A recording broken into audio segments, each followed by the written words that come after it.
Welcome, Theater Addicts. My name is Danielle Benson. I'm here with Paul Blinov of Gossamer Obsessions, and they are going to be at the Fringe this year. So, welcome, Paul.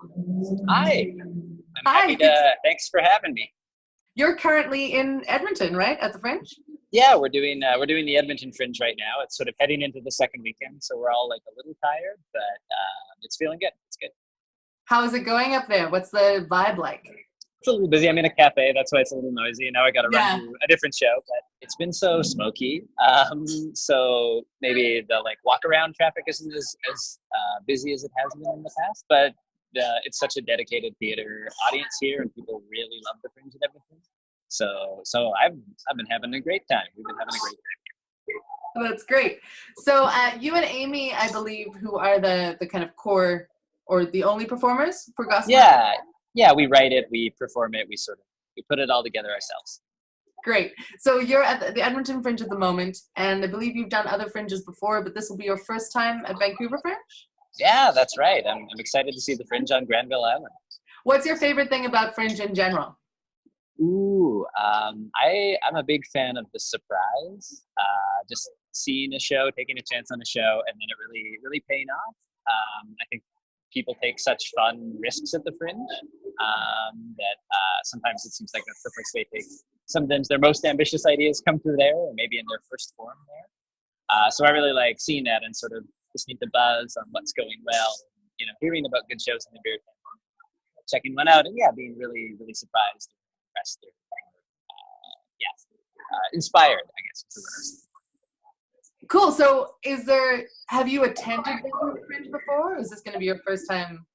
Total first time. I've seen, there used to be a sketch comedy festival in Vancouver that had some venues on Granville Island, and I've been to the Vancouver International Improv Festival, which is in some of the same areas, but first Fringe there.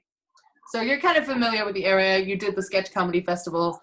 When did that even exist? That's before my time. Sure, it was running for a couple of years there in 2014, 2015, 2016, around then.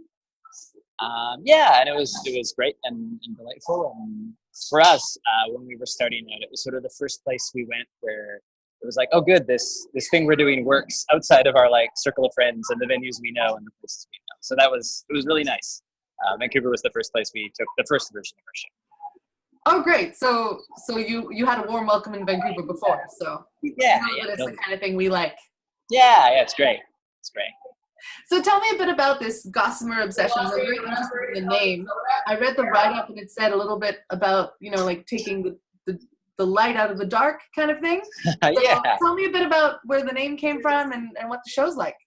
Sure. So the name is sort of I guess a theme. We've been describing the show as it's sort of like Saturday Night Live, but in the world of Alice in Wonderland. So we have these sort of narrator characters who are obsessed with this idea of Gossamer obsessions and what these sort of things are, and they're presenting these parables, which are the sketches we do. They're presenting those to the audience and showing them in the horrors of the everyday and things like that. It sort of started with a riff, I guess. Amy and I are both improvisers. Amy Shostak, who now lives in Vancouver.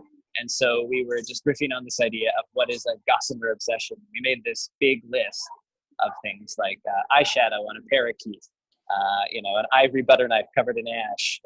Very, very strange things, but we really had fun doing it.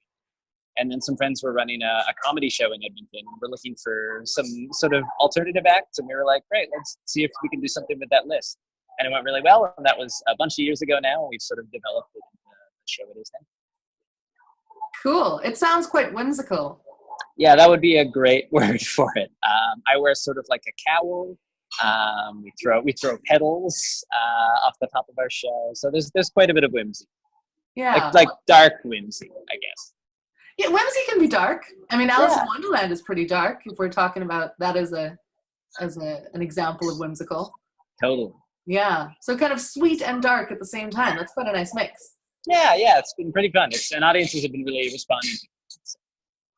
And so I think you said earlier that this show has had different lives like you said, the original version of the show. So is this an updated version or a completely different version, or? Yeah, it's we've kept the characters. We sort of keep those narrator characters, but this is our third show of sort of new sketches and new stories. So they are a constant for us, but because we like that world, we like playing in that world. But all of the content of the show is new and updated for.